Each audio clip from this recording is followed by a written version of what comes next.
So this might be a hot take, but hear me out for a second. I think that the Epic Game Store is bad. I know, I'm very brave for being one of the only people that are willing to vocalize that point. But seriously though, I want to talk specifically about Epic's user review system. You see, back in the middle of 2022, in their continuing attempts to implement features that most platforms have had for years prior, they finally added a proper user review system. And unsurprisingly, it was bad.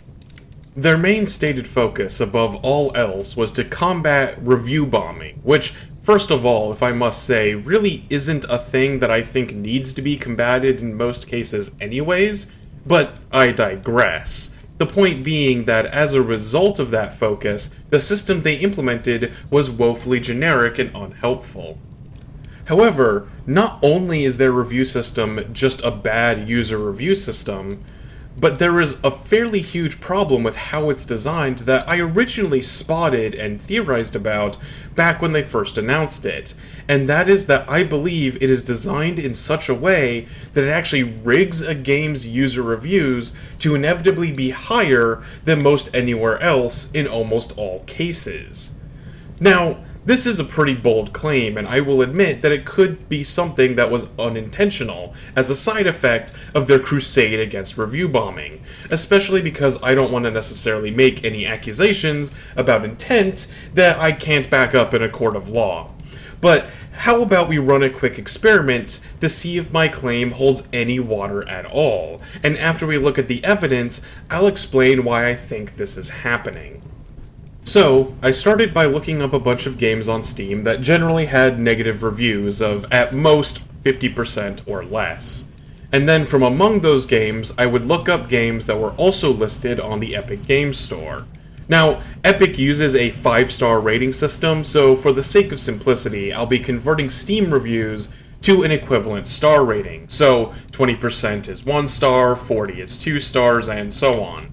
Epic also doesn't differentiate between all-time and recent reviews like Steam does, so I'll be going off of the all-time reviews as well.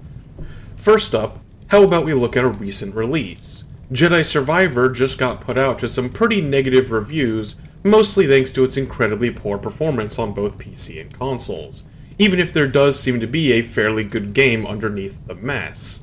As such, on Steam, it's currently sitting at around a 50%, or around 2.5 stars. But if we look up the game on Epic, it's sitting at a whopping 4.4 stars. Now, that is pretty significantly higher, but a single game does not make for a good sample size. Plus, like I said, the game seems to actually be quite good despite its performance issues. So, maybe in Epic's sort of twisted logic, this might be the system working as intended, as it counteracts all the quote-unquote review bombing caused by people outraged over the poor performance issues, and just leaves the true review about the quality of the game underneath. Obviously, I have some big problems with this logic, but that's besides the point of this video.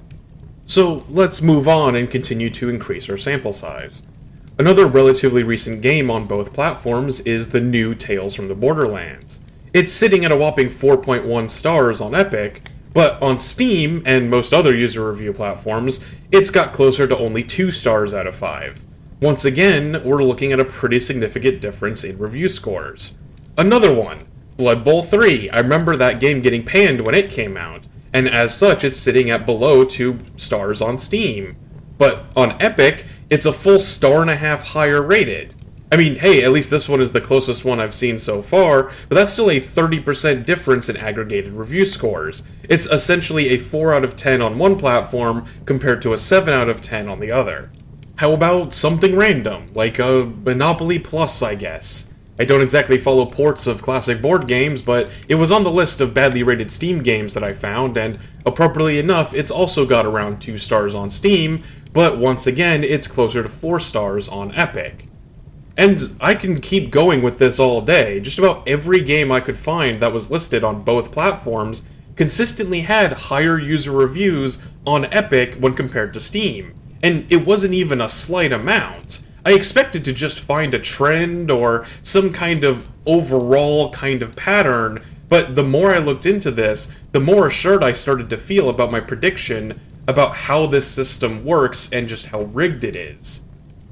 Although, there is one more oddity about this system worth pointing out that I discovered during my research. Just about every game I found on Epic usually had a rating of at least 3 stars or higher, but surely they must have at least some games that have a bad rating. Not every game on the platform can have generally favorable at least 6 out of 10 reviews, right? Well, how about we look at the recently released Redfall? That game seems to be fairly universally hated by just about any source I can find, so surely even the Epic review score can't be that high. And as such, it's got a whopping 1.5 stars on Steam after over 1,000 reviews. So what does it have on Epic? Well, it doesn't, apparently. It just doesn't list a user review score at all. But maybe that's a bad example. I mean, it only just came out, so maybe they haven't aggregated enough reviews to take a good sample size. So how about a game from a few years ago that definitely should have its user reviews up by now? Battlefield 2042 got panned across the board when that game came out in 2021, before the review system was even implemented. So, surely by now it's had more than enough time to collect enough reviews to display a proper rating, however bad it is. On Steam, it's sitting at just under 2 stars, even after all of its various patches and the like. But on Epic, once again, no user review score listed. And it's not like older games from before the system was implemented are exempt from the review system, because there are plenty of games like Jedi Fallen Order that are sitting at a user rating of 4.7 stars, and that game came out in 2019. So, clearly something fishy is going on here. And in fact, if you can find even a single game that is listed on both Epic and Steam, where the Epic reviews are lower than the Steam ones, by all means, feel free to let me know in the comments, because I couldn't find one. Maybe there's an example somewhere of a generally highly rated game on both platforms that has a slightly lower rated on Epic, but I'm more specifically looking for a generally bad game that's like a 6 out of 10 at most, that actually has a lower score on Epic than it does on Steam, because I couldn't find anything like that. So why is this happening? Because just from looking at these examples, it's clear that something is causing the reviews on Epic's store to be significantly higher than other platforms. Well, let's now talk about the actual review system itself and how it works. Right off the bat, the reviews are fairly limited in themselves. All you can really do is leave a 5-star rating, which, to be fair, is technically more varied than Steam's more simplistic binary choice, but you can't attach any kind of text to that review to explain your reasoning or justifications. At best, you might be able to answer a poll that at least lets you be more generally descriptive of the game from a list of options. Now, I don't know what all the polling options are, but even just going from the ones they used as examples in their initial press release, they seem extremely generic and unhelpful for reviews. For example, one of the questions that you can get asked is this game better to play with a team? Or, how challenging is the combat? These things might be stuff that you'd mention in a review, but they don't actually say anything about the quality of the game itself on their own. A game can be super easy and super good, or it could be super hard and still be considered great. It's just a basic descriptor of the game. Even the poll question about the graphics that they use, which at first you'd think would be a more subjective question about quality, ends up just boiling down to a basic description of what the visuals of the games are like, where you can just simply choose things like beautiful or realistic, rather than actually giving an opinion as to whether they're good or bad. Essentially, all that the polling aspect of their review system is just a basic tagging system, similar to how on Steam you can tag a game as single player or multiplayer, or list its genre or other standard descriptors. The poll is just a more controlled way of implementing that same thing. On top of that, from what I can tell, you can't even edit your reviews once you've left a rating. Maybe I'm wrong and I just couldn't navigate Epic's bad interface or something, but after I left a review for a game, I found no way to be able to change my score at all. This is, of course, likely a further attempt to prevent review bombing, but it also means that if your opinion on a game changes in any way, positive or negative, you just can't do anything about it. But as bad and generic as this review system is, I don't see where it could be introducing any kind of bias yet, let alone one that would favor a significantly higher review score. Well, the issue here isn't really in the reviews themselves. No, what matters more than how the reviews are designed is when you're actually allowed to even leave a review in the first place. You see, the real problem comes from the fact that you can't actually just leave a review when you want to leave a review. Instead, the Epic Game Store will randomly decide that you're now eligible to leave a review for a game, and you seemingly can't really do anything to change this. You either get offered the chance to make a review and you take it, or you don't. Now, the more conspiratorially minded among you might think that this alone could easily lead to foul play, and I could absolutely see there being room for that. Since reviews are random and anonymous, there's no way of actually verifying that a given person's opinion on the game is represented in the review score. They could easily do some actually directly nefarious shit behind the scenes, like outright deleting bad reviews and only letting 3-star or higher reviews through. However, I'm not actually going to assume any direct interference from Epic here. While it is possible that there is room where they could be doing that kind of thing with this system, there's no actual evidence that they are. And frankly, they don't even have to. See, a random poll on the surface makes sense. It's how most polls in real life work, after all. It's pretty difficult to actually record an entire given population perfectly. So it's often easier and simpler to just take a random sample and assume that it is representative of the whole. That's basic science and shouldn't really introduce any biases on its own inherently. But the first wrinkle in that logic comes from their own press release about the review system. They directly admit right off the bat that the system will not ever poll anyone who has less than 2 hours played on a given game. Now, for those of you already familiar with Epic and Steam, I'm sure you are well aware of the significance of that 2-hour time frame, as that is the maximum amount of time that you can play a game on either of those platforms before you can return it and get a full refund. This immediately filters out a huge source of negative reviews. While I'm not going to claim that everyone does this, I still think it's a relatively common practice these days for people to try out a game for a couple of hours, and then if it doesn't give them a good first impression, they might as well return it within the time limit, essentially treating it like a demo. And as such, those are people that would obviously be leaving negative reviews talking about their first impressions. So making it impossible to leave a review within that first 2 hours means that anyone who's had that much of a negative experience with the game right off the bat just doesn't get to leave a review, and they're directly monetarily incentivized not to. Either you pay up to keep a game that you don't like forever, just for the chance of being able to leave a review, or you can refund the game to get your money back, and in turn also forfeit your chance to warn other potential consumers on the storefront. So now we're starting to see where the clear bias in the system is coming from. And this definitely explains some instances, like say the newly released Jedi Survivor, where there's probably a lot of people buying it, running into the terrible performance issues, and immediately refunding it. But what about all the other games on the platform, especially the ones whose negativity may not present itself so early? This surely cannot be the only reason for the clear skew in Epic's review scores. Well, the rest of the issue comes down to how the random polling system actually works. You see, according to their press release at least, it only actually decides to roll the dice for whether or not you get to leave a review after you close out of a game when you finish a play session. Now, this makes some sense, but let's think about what that actually means. Maybe think about a slot machine or a roulette wheel as an analogy. In theory, let's say you have a 1% chance of being picked and winning the spin.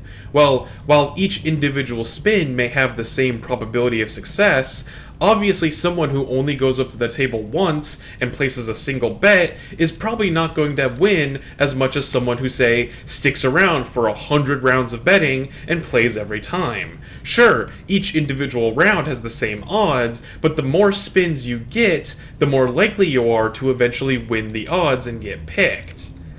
But what does this mean for Epic Review System? Well, the only way to get a spin, so to speak, and have a chance of actually leaving a review is to have a play session where you play the game. So if someone plays the game for, say, only 3 hours a single time, and then never picks it back up, the odds that they are going to get picked to leave a review are very slim. But if someone plays the game religiously and logs several hours every day for months, well, that person is going to be way more likely to eventually win the die roll and get picked to leave a review. And I don't know about you, but to me, that describes two very different kinds of players that are likely to leave very different kinds of reviews based on their experience. Someone who only plays a game once or twice and then never picks it up again probably didn't have the best time with it, and would be more likely to leave a mediocre to negative review. Meanwhile, someone that is playing the game over and over and over again across multiple months, I mean, at that point, I would hope that they're enjoying the game to at least some extent, so they're almost certainly going to be leaving a much more favorable review. Add on top of that, the harder it is to actually win that die roll and get picked to leave a review, the more bias the system is going to inevitably have, because that means that players have to be playing the game a lot more on average in order to actually leave reviews, and thus they are much more likely to be enjoying the game if they've been playing it for that long. I was actually going to conduct an experiment to try and figure out just how bad that random chance is and how biased it was, and maybe some other factors as to how it decides whether or not to let you leave a review. But it was actually so bad that I wasn't able to get a meaningful sample size. See, I figured for the video I wanted to record myself actually getting the chance to rate a game on Epic. So I decided that I would start up one of the numerous free games I got. In this case, I went with Demon's Tilt, a fun little pinball game that I apparently have, and I let it run for the necessary 2 hours just playing some pinball. Then I would repeatedly open and close the game over and over again to try and see if that would give me a chance to review it. I figured that even if it is random, the chances are probably not that low, and so after a few hours of doing this, surely I would get a chance to leave a review. This was not the case. In fact, it took me nearly a full week of repeatedly opening and closing this one game over and over again just to be able to leave a single review. I started my experiment on a Sunday, and it wasn't until the beginning of Friday that I was finally prompted to leave a rating for the game. And in that time, I had managed to accumulate over 80 hours of playtime, just repeatedly opening and closing the game for hours to try and trigger this review pop-up. And even when it finally did, it just came up in this tiny little window in the bottom right corner of my screen that I almost missed. And that only adds to the potential bias, because with this prompt being so off to the side and easily missed, I could see how the few people that do get pulled just miss the prompt before they close the app, and thus don't even leave a review when they do have a chance, further reducing their sample size and making it more and more biased towards people who play these games a lot. And just in case, maybe I was just super unlucky, and it's actually not that bad, and I just had a bad first experience. So I sent out a few polls for where I could, and I asked around various relevant forums a bit to try and get a gauge on how often people actually get asked to leave reviews on the Epic Games Store. But a fairly consistent response across all the sources I could find is that unless you are playing games on the Epic storefront religiously all the time, the chances of you actually getting to leave a review seem fairly slim.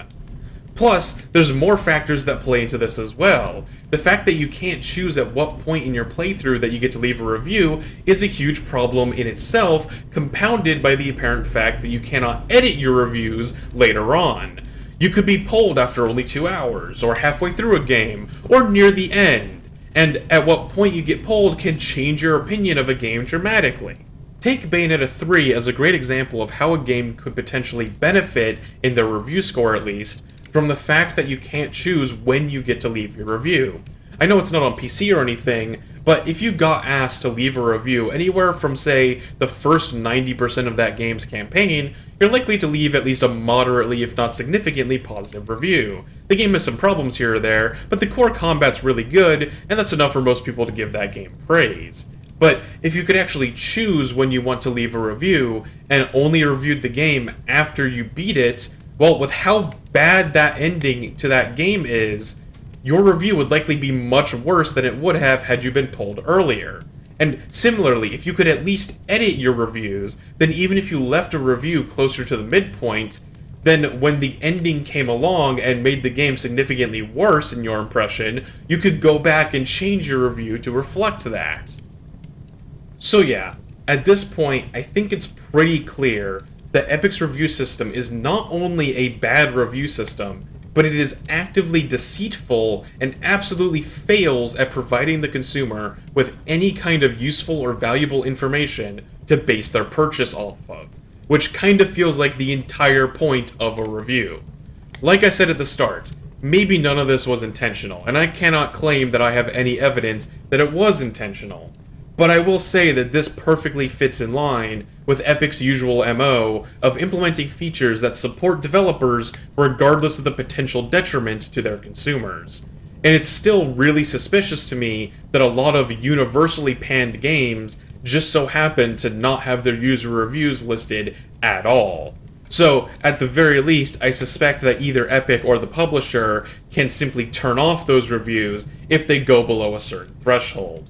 And regardless of whether they intended to implement the system with this bias in it or not, it is still a huge problem that they should be addressing and fixing immediately.